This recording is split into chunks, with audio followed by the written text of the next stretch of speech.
thought we would wake up on this Monday morning and feel better about the future of our football teams than our baseball teams. It's unbelievable. But I got to tell you, watching the two football teams, I have this overwhelming feeling I can't shake, and I'm trying to shake it because I don't want to be hurt. I'm tired of being hurt. That warm and fuzzy. But I can't help but, I feel better. As long as you mentioned Andrew Thomas, if Andrew Thomas can play and be healthy and the offensive line can just be functional, I kind of like the weapons of the New York Giants. We saw Carter hit the field for only 6 plays, but looked like he impacted every single one of them. I think there's a decent roster, a quarterback. We're out of the Daniel Jones era, which, whether it's his fault or not, there's just a feeling of relief and optimism that he's no longer the quarterback. At least that's how I feel as a Giant fan. And then we watch the Jets' new regime, Aaron Glenn, holding players accountable on the sidelines, touchdown run for their new quarterback in Justin Fields. It just was an overwhelmingly positive Saturday. As it should be. At the preseason, you can either look at it through two lenses, we don't have enough, or we have enough and we can compete. You always want to start your week. Let's say Jets have the Steelers week 1. It's going to be a dogfight for them. And then you got Aaron Rodgers coming back. You know he's going to have a chip on his shoulder. Sure. But I thought in reference to the Jets, man, I thought they looked good, man. I thought Fields looked, for that one drive he had, I thought he looked efficient, which is good. I thought the one unit that popped off the tape was the offensive line. Considering that John Simpson, their left guard, was out. But overall, you had Josh Myers and you had Tippmann in the middle. But I think we have a really good, young, healthy offensive line, a strong offensive line. It's just a matter of those guys, who's the ball going to go through? Is it going to go through Justin Fields, or is it going to go through the myriad of 3 running backs we have? Because all 3 of our running backs are solid. Right. So, and Breece Hall, he looked okay, but I thought Breland Allen had a big day. Yeah, no, I mean, they look good. And, right now it's just, you feel good about what's going on with the team, and it's just such a difference. And they've gone all year based on it, right? Glenn was hired because of the idea of a culture build, right? And I want to ask you this question too before we get to maybe Jackson Dart and the Giants real quick on the Jets. They bring him in, and not that he's not deserving. The guy has an absolute resume, well deserved of being a coach at anywhere, let alone here at the New York Jets. But it felt like his connection to the team, the culture building, the idea he's going to come in and bring a new era of Jets football. And it's based almost on that. The entire offseason's built it's felt like, at least to me, that the Jets are going to be a different franchise, not just a better football team, right? And so, when that happens, you want to see it almost immediately, no? You want to get the idea, and you kind of did right away. We saw him get up in a player's face. We saw the team, But they still walked away with 10 penalties for 92 yards. Well, but that's what I'm saying, too. If that starts the season, if they start the season sloppy, that's why I thought it was good to play everybody. And I wanted to ask your opinion on that, too, starting in the preseason. I feel like it's important for both these teams, but the Jets specifically, to get off to a good start, build that camaraderie of playing together over the preseason, maybe more than other teams, and certainly the way the NFL treats it nowadays, to come out fast with the penalties and come out fast with the idea that they've changed a lot of what's killed them the last few years under Saleh, because you want to build that, right? You want to immediately feel like we have changed. Otherwise, is it a harder buy-in if you come out and have 10 penalties? Well, I think that's the word right there. I think if you look back to Aaron Glenn's press conferences and in the manner in which he spoke, and in the kind of that grit and that Colonel Custard tone, if you will. If he doesn't show that type of no, we're not the same old Jets. If I'm not going to be able to get after my players, if I'm not going to be assertive, if I'm not going to do everything that I say I'm going to do, then I've lost the city in this team, right? And I think it's important for this ball club, and particularly this team, this Jets team, they got to win early, right? And they got to, because the way last season ended for them, right? The fact that they pretty much cleaned house in every which way. The biggest task for Aaron Glenn and his coaching staff is, we get that month of September is probably the most pivotal month for all of Jets football this upcoming season, because he's going to have to revamp this locker room from a confidence standpoint. Right. Make sure that this locker room believes in Justin Fields, despite what his resume looks like, and can he be a competent and efficient quarterback at that position?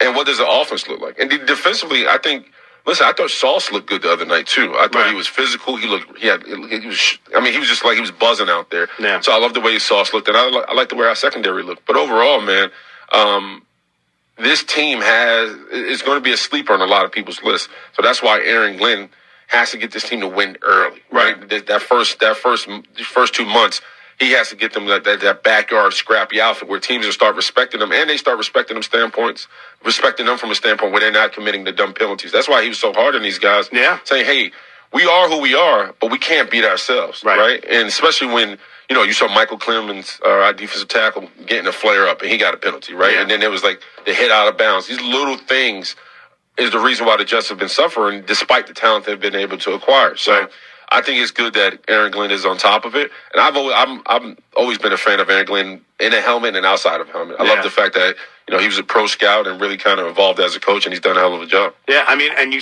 talk about the talent. Like, this is why, whether it was silly or not, like, you feel like when Aaron Rodgers comes here, you expect this big jump from the Jets because the rest of the roster is good. There's a lot of young talent that they paid. I think that's part of it, too. I think that's part of culture building. What do you think about giving those two guys the contract? Like, does that, like, as that hits the field, as they start to, like, you mentioned Sauce Gardner, like, they're taking care of their players that deserve it. They're out there holding people accountable. He's out, I just think that it's felt like so much is culture and that you want to come out and start right away. So I love the idea they're playing all their guys to start and that he's on top. Well, I like that they did that from an organizational standpoint because you don't walk into training camp with a distraction. Look at all around the league with Terry McLaurin, Michael Parsons. All these other guys are pretty much the headline are these guys instead of the New York Jets. So the fact that the Jets were really smart in eliminating those headlines, and by the way, giving it to two guys who are, in my eyes, deserve like especially Garrett Wilson. And I've been on record and probably saying it too much and being redundant that watching this guy deal with multiple quarterbacks, pretty much been placed, when Devontae Adams got here, he was pushed to being the number 2 guy instead of number 1 guy. Him and Rodgers never seemed to click him for whatever reason. And he's always remained a good soldier, showed up, competed hard, played hard, never complained, never pointed the finger. And me and Bart Scott and Connor Rogers, and shout out to Gelbs, we cover the Jets each and every Sunday, doing the pre and post. And we were watching the fire lose out of these guys, and rightfully so. And Quentin Williams is 27 years old. He's been able to achieve so much early in his career, but never been to the playoffs. Same thing with Garrett Wilson. When these guys got drafted here, they didn't come from losing programs. Like Garrett Wilson played at Ohio State. Quentin Williams was at Alabama. Like a lot of these guys came from prestigious programs and were winning. So when they got to the New York Jets, they had this optimism that they were going to change things around. And so much of what has happened to them has been over their heads or out of their control. And so I'm really, for those guys, I'm happy they've been able to be paid and taken care of. And now hopefully they can go back. And not only that, to be fair to them, they've never once wavered on wanting to be Jets. Even throughout the losing, even throughout everything. Like, sure, I agree with you. The fire's out of them last year. Obviously, they fired the coach. It felt like just a complete fall off from that point on, especially defensively. But they've all, like, to a man, I want to be here when we turn it around. And I think that, I think you put that in with Glenn, who I talked about earlier, who has been so gruff, combative, however you want to talk about it with the media. He's come out really with that strong personality. He had the one cut about when I heard the fan base through the JETS Jets, like it hit me that I'm the head coach of the New York Jets. No, I know he played here in his press conference. You remembered how windy it was in the championship game. I know. But that's part of it. It means something to him. It means something to the players. And it just feels like, hopefully, can that carry you? Because we got to question the quarterback. We got questions of this team. But it feels like the foundation feels as firm as it's felt in a while. And I think it's partly due because him believing that, hey, the only way we're going to change this narrative if we're consistent with our play and our product, right? And that's why I was really happy when I heard he was doing the tackling drills in camp, right? Because a physical outfit. Listen, outside of talent and scheme, being the most physical team on the field would get you 2 or 3 wins within the season, right? Because not everybody's built for the fight. Some guys are like, man, there's so many teams that are walking onto the field and think just because of who they are, the dub is already in place. But if you're a team like the Jets with talent and good coaching, and on top of being that kind of rough and tumble group, you're going to shock some people, right? You're going to squeak out of some buildings with a dub that can propel you through the season. Hopefully you can get a wild card spot or better. So it's just a matter of getting this team in particular believing that, hey, we can't take nothing for granted. And if we're physical through all 4 quarters and matching other teams' intensity, we're going to be all right. But if we beat ourselves and don't play like we know how to play and kind of fall into the whole, the same old Jets mantra, then nothing's going to change. But he understands it all starts with him. And then we get to the Giants, and we saw a player who we hope we never see this season And Jackson Dart, theoretically, that would be the best case scenario for the Giants. They want to sit him for a year, but he came in and looked really good. For his first, I thought he had some instinctual plays, avoiding the rush. Obviously, stands in the pocket, the touchdown throw. He stands in the pocket and takes a hit, and it is a perfect ball. That is a perfect throw. That's a dime right there. To stand in the pocket, know the hit is coming, and not even be able to see it because you're on your ass. That's what you love from the quarterback. And he made a couple of instinctual moves, even if they weren't big plays. He just looked. Oh, he's an athlete now. Yeah, there's no doubt. He's an athlete. Yeah, and it felt that for someone who all the talk is understanding defenses and Ole Miss, they cut the field in half for him, a lot of rollouts, all that stuff. They did the same thing for Jay Cutler. Right. I feel like I'm dating myself, but I shouldn't be dating myself. But Jay Cutler only saw half the field. Yeah. That's how he operated. So, some quarterbacks just what they do. Yeah. So, but he looked great. I thought, Imbo, the tackle, that was one of the highlights too. He played great on the offensive line. That's clearly been the bane of their existence, which you can speak to very well.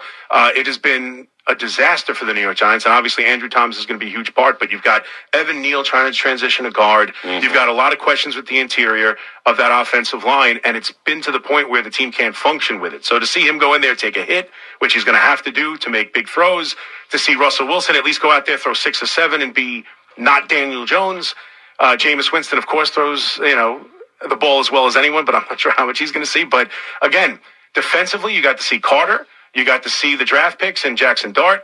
And it just feels like there's optimism around both these teams. I think the Giants can be, same thing with them. You want to get started, right? Because the beginning of the schedule is brutal. It's brutal. Right. We all know it's brutal. That's why those first 2 games on the road against Washington, who's dealing with the Terry McLaurin issue, and Dallas, who's got the Micah Parsons issue. Hopefully that's kind of eating the team from within.